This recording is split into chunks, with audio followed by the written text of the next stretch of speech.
Eh bien, bonsoir à tous les amis, c'est Foot à la Parisienne, j'espère que vous allez bien. Hein. Parce que moi, ça va pas très bien. Enfin, si, ça va un peu bien, parce qu'on a les 3 points, ça fait un peu du bien. Mais je ne vais pas bien, pourquoi? Parce qu'il y a un joueur qui me rend malade sur le terrain. Parce que c'est un truc de fou comment il est rené ce joueur. C'est un truc de fou comment il est éclaté ce joueur. Et c'est une grosse Kerr. Et vous savez très bien de qui je parle. Kerrer. Kerrer la Kerr. Kerrer la Kerr Mojito. C'est un truc de fou ça. Mais Kerrer, t'es une grosse quiche sur le terrain. Mais c'est un truc. C'est une rah. C'est une rah, Kerrer. C'est un truc de fou. Il pue sa mère, le mec. J'ai jamais vu un mec qui pue autant la merde sur le terrain. Mais putain, mais quand il joue, ça se sent à travers l'écran qu'il est nul. Ça se sent parce qu'il pue la rah, il pue la merde sur le terrain. C'est un truc de fou, ça. Mais oh là là, j'ai envie de serrer. Mais quand je le vois jouer, j'ai envie de serrer. Mais quelle idée de le recruter. Mais putain, mais Kerrer, lui, faut le big grave, lui. C'est un truc de fou. Mais je sais pas, moi, faut le big grave à des bails de Auchan ou je sais pas quoi, parce que personne ne veut le vendre. C'est un truc de fou, ça. Mais qu'est-ce qu'il est nul, ce mec. Hein. Qu'est-ce qu'il est gaze. Un truc de fou. Après, tu as eu quoi? Tu as eu un Paris Saint-Germain à deux visages, clairement. Tu as eu un Paris Saint-Germain à deux visages. Parce que en première mi-temps, on a eu un Paris Saint-Germain dominateur. Hein, et en deuxième mi-temps, Nîmes nous ont dominés. Ils nous ont clairement dominés. Ça c'est un vrai problème, ça. Hein. Certes, il n'y avait pas Verratti, mais tu avais quand même Paredes Gay. Paredes Gay, même si Gay ce n'est pas un crack. Paredes, tu pouvais être quoi faire, frère. Mais putain, ça c'est un vrai problème. Il reste combien de matchs? Il reste combien de matchs pour le Barça? Il doit rester. Et il reste, je crois, il y a Marseille. On joue contre Marseille, le Classico sur Canal+. Et après, on joue contre Nice. Et après, on se taille au Camp Nou. Je crois que c'est ça je crois que c'est ça le classement. J'allais dire le classement, non. Le calendrier. Parce que, parce que là, il reste 2 matchs ou 3 pour le Camp Nou. Et là, on joue comme des grosses quais, hein. Guerrères. On joue comme des quais en deuxième mi-temps. Putain, c'est un truc de fou ça, non? Et après, tu as eu quoi? Après, tu as eu un Di Maria qui a été sensationnel, hein, qui retrouve enfin son niveau, qui fait enfin plaisir parce que pourquoi il a mis un but, une passe décisive euh, et il a été et responsable sur le troisième but de Kylian Mbappé, hein, qui est pas Di Maria qui fait la passe pour Paredes qui lance Mbappé en profondeur, Mbappé qui te met une frappe enroulée. Ça, c'est grâce à Di Maria. C'est Di Maria qui a été sensationnel encore une fois. Et qu'est-ce qu'il fait plaisir, ce mec. Qu'est-ce qu'il fait plaisir, Di Maria. Mais oui, tu fais plaisir, mec. Et oui, là, j'ai envie de t'aimer. Là, j'ai envie de te prolonger parce que, vu tes prestations, ça me donnait pas trop envie de te prolonger. Maintenant, on va parler de Mbappé. Mbappé, les mecs. Mbappé.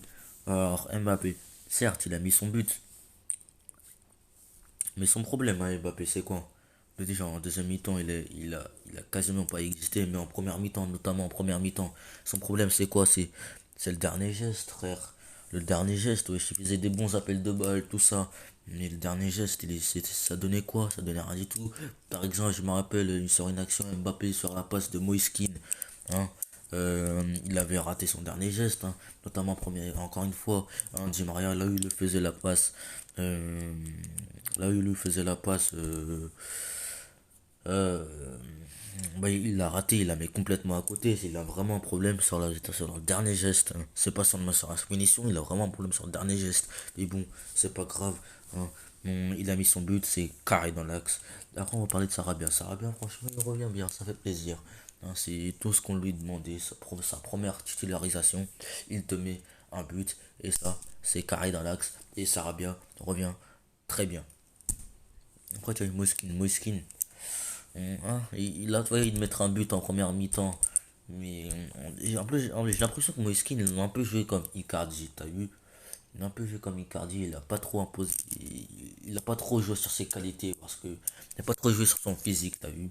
Et il entendait des ballons dans la surface et voilà, il a un peu joué comme Icardi, il a été moyen dans ce match, t'as vu? Après, t'as eu quoi? Tu as eu arrête le milieu de terrain, on va parler du milieu de terrain. Parce que pourquoi le milieu de terrain? Hein, il a été sensationnel. Hein. Je vous dis qu'il a été sensationnel le milieu de terrain.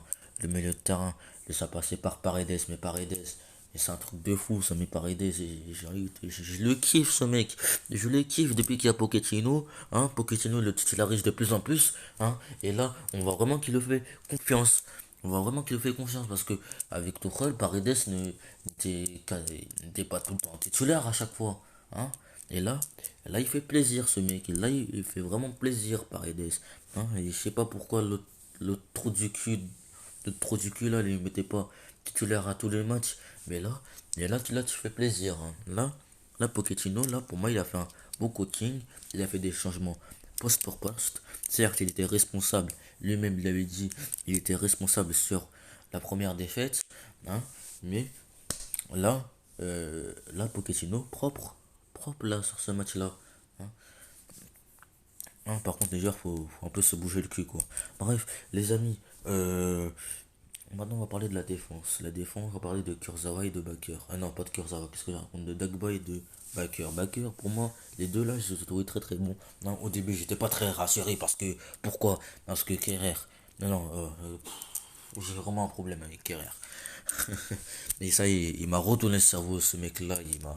Il m'a complètement zaïf là sur ce match qui m'a rendu fou, le mec. Bref, Dagba, il a été très bon défensivement. Il a apporté quelque chose offensivement. Et ça fait extrêmement plaisir. Et là, j'ai envie de te dire oui, Dagba. Oui, Dagba. Là, on va pas trop s'enflammer parce que c'est contre Dijon. Parce que ça se trouve, Dagba il sera titulaire contre, je sais pas moi, contre Marseille. Ça se trouve, il va faire un match de merde. Et de même pour Bakker, parce que Bakker, il était pas si mauvais, sauf un truc. Les centres, encore une fois. Les centres, Bakker. Wesh, améliore-toi sur ça. Même si j'ai cru qu'il allait la mettre dedans, mais non, c'est. Putain. C'est. Bref, tant pis. On va pas lui plomber sur ça, hein, parce que.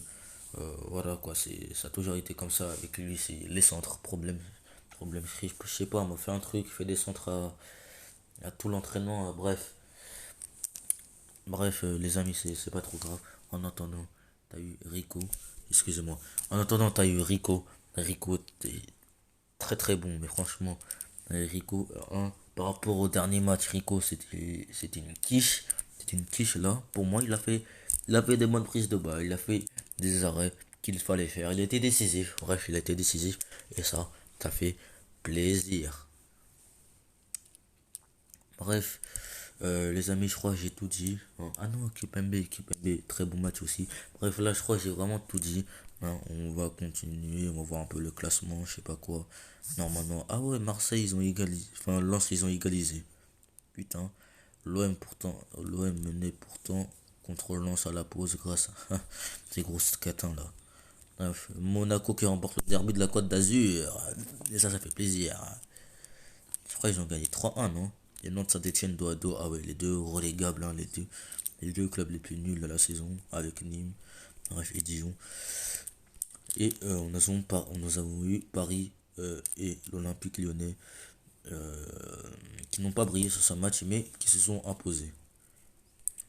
Enfin, bref, avec un Ben Yedder très très bon, hein, vous le voyez là, je sais pas, j'ai pris ça parce qu'il n'y avait pas d'autres articles que ça. Bref, les amis, j'espère que la vidéo vous a plu. En attendant, n'hésitez pas à vous abonner, n'hésitez pas à liker. Et on se retrouve la prochaine fois, on se retrouve certainement dimanche pour le débrief de Marseille. Allez, tchuss!